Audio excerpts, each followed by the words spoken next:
This piece of art is presented by शान ताबीर। चलिए, आज मैंने कुछ अलग लिखने की कोशिश की है तो मैं सुनाता हूँ। पहला शेर सबसे पहले सुना रहा हूँ।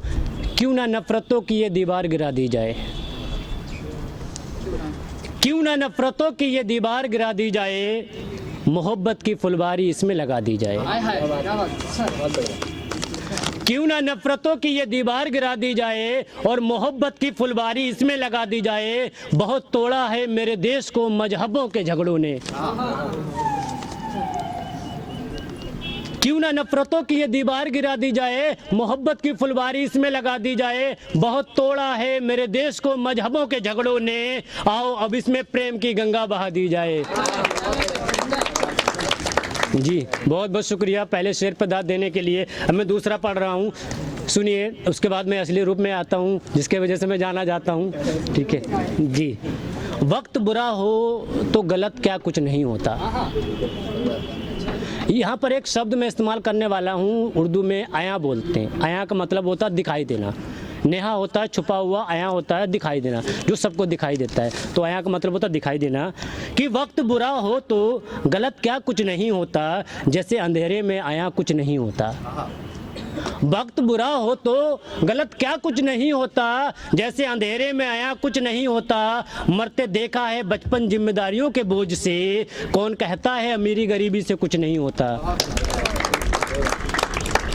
मरते देखा है बचपन जिम्मेदारियों के बोझ से, कौन कहता है अमीरी गरीबी से कुछ नहीं होता। खुद ही उठाना पड़ता है खर्च अपने घर का, खुद ही उठाना पड़ता है खर्च अपने घर का, और आती जाती सरकारों से कुछ नहीं होता। अब मैं अगला शेर, इश्क तो सभी करते हैं, मैं भी करता हूँ, लेकिन आज के टाइम में जो मॉडर्न लव है उसको मैंने कोशिश की डिफ़ाइन करने की। तो देखते हैं आप लोग समझ पाएंगे कि ये क्या अजब इश्क का अंजाम हो रहा है। ये क्या अजब इश्क का अंजाम हो रहा है, अब तो लगता है जैसे इश्क बदनाम हो रहा है। ये क्या अजब इश्क का अंजाम हो रहा है, अब तो लगता है जैसे इश्क बदनाम हो रहा है। हर रोज उतरते हैं कपड़े इश्क के नाम पर। मैं पीछे से गुजारिश करना चाहूँगा कि सारे लोग ध्यान दें तो ज़्यादा मज़ा आएगा मुझे भी और आपको भी, क्योंकि एक शायर के लिए सबसे ज़्यादा ज़रूरी होता है दाद देना। और आप लोग सुन रहे हैं तो आपको समझ में आएगा तो दाद देंगे, दोनों को मज़ा आएगा। कि ये क्या अजब इश्क का अंजाम हो रहा है, अब तो लगता है जैसे इश्क बदनाम हो रहा है। हर रोज उतरते हैं कपड़े इश्क के नाम पर, ये कैसा तमाशा है जो सरेआम हो रहा है। जी अब अगला शेर, जैसे भाई बोल रहे थे कि पता नहीं दिल में कुछ और कि और रियल में कुछ और है, ऐसा लगता है वो मेरे साथ है और किसी और के साथ थी। तो मेरे साथ भी कुछ ऐसे हुआ, वही लिखा है कि दिल में कुछ और है, जुबान से कुछ और बता रहे हो। दिल में कुछ और है, जुबान से कुछ और बता रहे हो, और किस लिए मुझसे इस तरह से पेश आ रहे हो। दिल में तो कुछ और है, जुबान से कुछ और बता रहे हो, और किस लिए मुझसे इस तरह से पेश आ रहे हो। तुम्हारे जिस्म की खुशबू आज बदली सी लगती है, लगता है किसी और गली से आ रहे हो। जी शुक्रिया। अगला शेर देखिए, और मैं चाहूँगा इस शेर पर सारे लोगों का ध्यान हो, और लेकिन सिर्फ और सिर्फ शेर है क्योंकि एक महबूब अपनी महबूबा को कभी बद्दुआ नहीं देता, तो बद्दुआ तो नहीं, बस ऐसे लिखा है। देखते हैं आप लोग उसको कितना सराहेंगे, कितना पसंद करेंगे। इस तरह तेरी बेवफाई को मेरी वफा की हाय लगे। हिंदी वाला हाय, हिंदी वाला है कि इस तरह तेरी बेवफाई को मेरी वफा की हाय लगे, और कोई गहरा जख्म तुझको आए लगे। भाई जख्म की बात थी, बीमारी की नहीं। कि इस तरह तेरी बेवफाई को मेरी वफा की हाय लगे, और कोई गहरा जख्म तुझको आए लगे। बड़ा नाज है तुझको अपनी 4 दिन की खूबसूरती पर।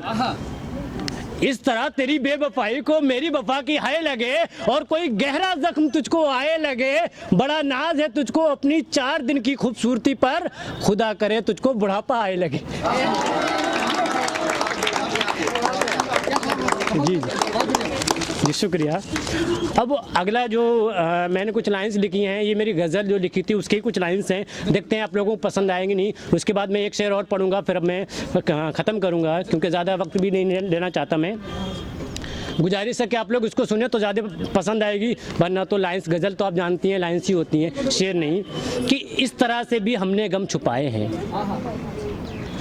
मेरी गुजारिश है पीछे लोगों से कि सारे लोग ध्यान दें कि इस तरह से भी हमने गम छुपाए हैं, कुछ ना कर सके तो सिर्फ हम मुस्कुराए हैं।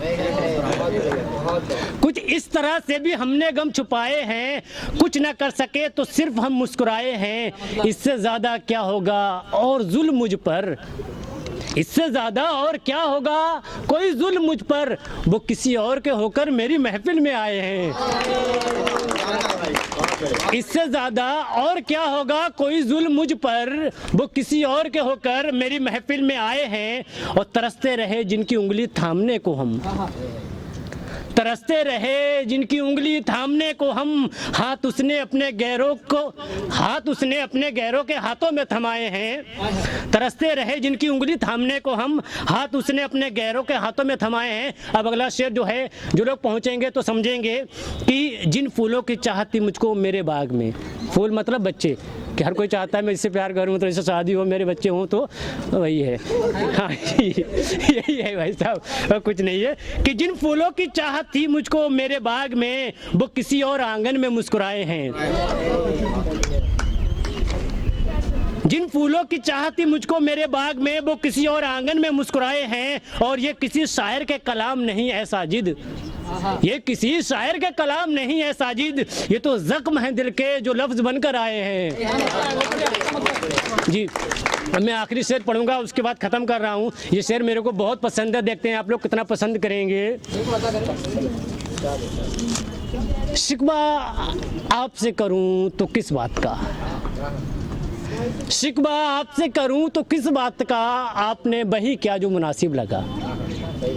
शिकवा आपसे करूं तो किस बात का, आपने वही क्या जो मुनासिब लगा। वैसे मुनासिब तो ये था आप मेरे होते, खैर आपको किसी और का होना मुनासिब लगा। शिकवा आपसे करूं तो किस बात का, आपने वही क्या जो मुनासिब लगा। वैसे मुनासिब तो ये था आप मेरे होते, खैर आपको किसी और का होना मुनासिब लगा।